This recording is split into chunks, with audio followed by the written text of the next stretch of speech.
جہاں تک نمک کی بات کی جائے تو نمک میں وہ تاثیر، وہ اثر ہے کہ انسان نمک جو ہے وہ بالکل کھانا بند کر دے تو انسان زندہ بھی نہیں رہ سکتا۔ اسے وفاداری کی نشانی بھی کہا جاتا ہے۔ بعض لوگ اسے وفاداری سے تشبیہ دیتے ہیں کہ نمک اگر انسان کوئی کھا لیتا ہے، چکھ لیتا ہے، تو وہ آپ سے کبھی بھی نمک حرامی نہیں کرے گا۔ آج سے میں بتا رہا ہوں، یہ نمک کے ذریعے ہی کیا جانے والا بڑا خاص عمل ہے، جس کے بارے میں کہا جاتا ہے کہ اگر کوئی انسان اسے کرتا ہے تو وہ پیسے کو، دنیا کی کسی بھی چیز کو، دنیا کی کوئی ایسی شے جس کو وہ عام انسان اہمیت دیتا وہ نہیں دے گا، وہ آپ کو اہمیت دے گا، وہ آپ کے پیچھے آئے گا، وہ آپ سے محبت کرے گا، آپ کو دوا کمی نہیں دے سکتا جب یہ عمل کر لیا جائے۔ یہ عام طور پہ جب دیکھا جائے یہ نمک نہیں ہوتا۔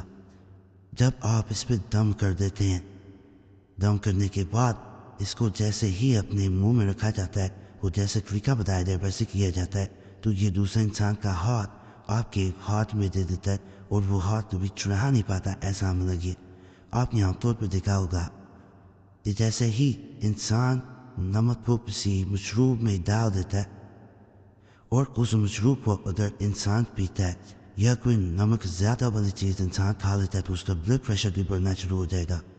اس کی وجہ یہ ہے کہ نمک خون پہ بہت جلد اثر کرتا ہے۔ اس کے جو پریشر ہوتا ہے، جو اس کی رننگ ہوتی ہے، جو سرکولیشن ہوتی ہے جسم میں، اس کو بڑھا دیتا ہے۔ تو انسان جب اس کو نمک کے اوپر کرتا ہے، اپنے منہ میں نمک کو رکھتا ہے اور عمل مکمل کرتا ہے تو یہ سیدھا دوسرے انسان پہ اثر دکھاتا ہے اور انسان خود محسوس کرتا ہے کہ دوسرا انسان اس کی طرف لوٹ کے آیا۔ ایک بہن نے اسی طرح پریشانی کی حالت میں میسج کیا تھا، میں بے حد پریشان ہوں، میں ایک مذہبی گرانے سے تعلق رکھتی ہوں، نماز پنجگانہ پڑھتی ہوں، کبھی میں بے پردہ باہر نہیں گئی، میں جس انسان سے نکاح کرنا چاہتی ہوں وہ میرا دور کا رشتہ دار ہے۔ میری والدہ اور اس کی والدہ نے تقریباً 3 سال پہلے ہم دونوں کا رشتہ طے کیا تھا۔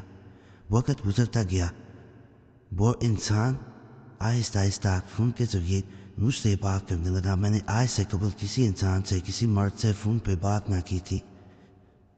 زیادہ سے زیادہ اگر میں بات کرتی تو اپنی 2 بہنوں سے بات کر لیتی جو شادی شدہ ہے۔ اس کے علاوہ میں نے کبھی کسی سے فون پہ بات نہیں کی، یہاں تک کہ میری کوئی سہیلی بھی نہیں ہے۔ اب مجھے جب اس انسان کی عادت پڑ چکی ہے اور مجھے یہ علم تھا کہ یہ مجھ سے ہی نکاح کرے گا، تو اب وہ یہ رشتہ توڑنا چاہ رہا ہے، اب وہ مجھے ڈرا دینا چاہ رہا ہے۔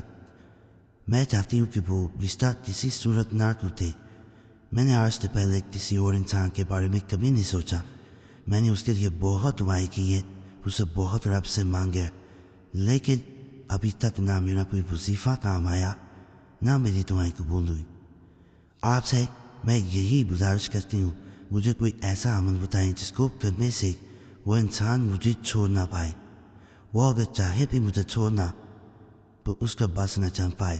ایسا کوئی سخت عمل ہو جو انسان کو دوسرے انسان کا وفادار بنا دے اور انسان کبھی دھوکہ نہ دے پائے۔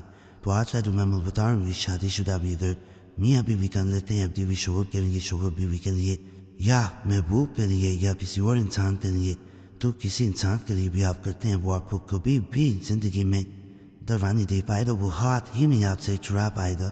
دوا دینا دور کی بات ہے، زندگی گزر جائے گی، بڑھاپا آ جائے گا، لیکن وہ انسان آپ کو چھوڑ نہیں پائے گا۔ یہ میں لکھ کے دیتا ہوں، یہ ایسا عمل ہے، صرف چند منٹوں کا عمل ہے، لیکن زندگی بھر کے لیے اثر کرتا ہے۔ بات روب سے زیادہ دیر بھی کرتے ہیں، اس میں نقصان نہیں ہے، یہ بھی بتا دوں۔ صرف ناپاکی کے دنوں میں بہنیں نہ کریں، کوئی عمل نہ کیا کریں، سوائے لوکیریا کے ایک چند امان ہیں۔ بعض ایسے ہیں خواتین کے جو مسائل ہوتے ہیں اس کے امان ہیں جو ناپاکی میں کر سکتے ہیں، ورنہ کوئی عمل جو ہے وہ آپ ناپاکی میں بہنیں نہ کیا کریں، پھر فائدہ نہیں مل پاتا۔ بہت سے ہمارے ساتھ ہے کہ دوسروں کو فائدہ ملا، ہمیں فائدہ نہ مل پایا، تو اب بات تک عمل ضرور کیا کریں اس کتاب کا، جس کتاب سے میں آج عمل دینے جا رہا ہوں۔ اس سے پہلے بھی میں نے ایک عمل دیا تھا، ستارہ بن جینا اسرار العملیات، اس کتاب کا میں نے پہلے بھی ایک عمل دیا تھا جس کا بہت لوگوں کو فائدہ ملا۔ آج جو میں بتا رہا ہوں، یا ودودو، یا عزیزو، کا دشہ فہار ہومبن اس طرح یہ خاص عمل ہے اس کو کرنا اس طرح کہ آپ نے سب سے پہلے کی کاسی بار جو ہے وہ ایک چٹکی نمک لے لینا اس پہ پڑھ کے دم کرنا ہے. دم کرنے کے بعد یعنی دم اس طرح کیا جاتا ہے کہ نمک ایک چٹکی برابر نمک لے کے اس پہ آپ نے پھونک مار دینی ہے 81 دفعہ یوپر والا وظیفہ پڑھ کے. اس کے بعد 7 مرتبہ آپ نے سورہ اخلاص پڑھنی ہے اور اپنے اوپر پہ پھونک مارنی ہے. پہلے آپ نے نمک پہ ماری تھی اب اپنے اوپر مارنی ہے. اب نمک جو ہے وہ آپ نے اپنے منہ میں رکھ لینا اور دوسرے انسان کا جتنی بار ہو سکتا ہے نام لیتے جانا ہے. جتنی بار نام لیں گے وہ بھی چین ہوگا. نمک تھوڑا سا رکھنا ہے زیادہ نہیں رکھنا لینا ہی نمک توڑے. اول وافر نمبر کی آپ نے لازماً درود پاک پڑھنا ہے. درود پاک کسی بھی عمل کو کرنے سے پہلے اور آخر میں ضرور پڑھا کریں. 11 دفعہ پڑھنا بہتر ہوتا ہے. جیسے ہی آپ کرتے ہیں اللہ کا فضل اللہ کا کرم ہوتا ہے اور آپ کا مقصد مکمل ہو کے رہتا ہے. باقی جمعرات کی خاص دعا میں نام شامل کرانے کے لیے اپنا نام کمنٹس میں لازمی چھوڑیں تاکہ آنے والی جمعرات کو آپ کا نام خاص دعا میں شامل کر دیا جائے. اور آپ لوگوں سے گزارش ہے چینل سبسکرائب کرتے ویڈیو لائک کر دے گھنٹی کے نشان پہ لازم بھی ضرور جائیں. بڑے خاص طور ساتھ وظائف عملیات وہاں بھی موجود ہیں. باقی اللہ سے یہ دعا ہے جو بھی اس چینل پہ کسی بھی نیک حاجت کے ساتھ آیا پریشانی میں ہے مصیبت میں اللہ اس کو نیک حاجت پوری کرے. اللہ پریشانیاں دور کر دے اللہ مصیبتیں دور کر دے. جو بچے بچیاں پریشان ہیں رشتوں میں بندش ہے ماں باپ پریشان ہے رکاوٹ ہے اللہ ان کے لیے آسانیاں پیدا فرمائے. جو اس وجہ سے ان کے میں ناخوش ہیں اللہ ان کی دنیا خوشیوں سے بھر دے. جو بے روزگار ہے اللہ انہیں اچھا روزگار دے. جو بھی اولاد ہے اللہ انہیں اچھا اور نیک صالح اولاد دے. اور جو دنیا فانی سے رخصت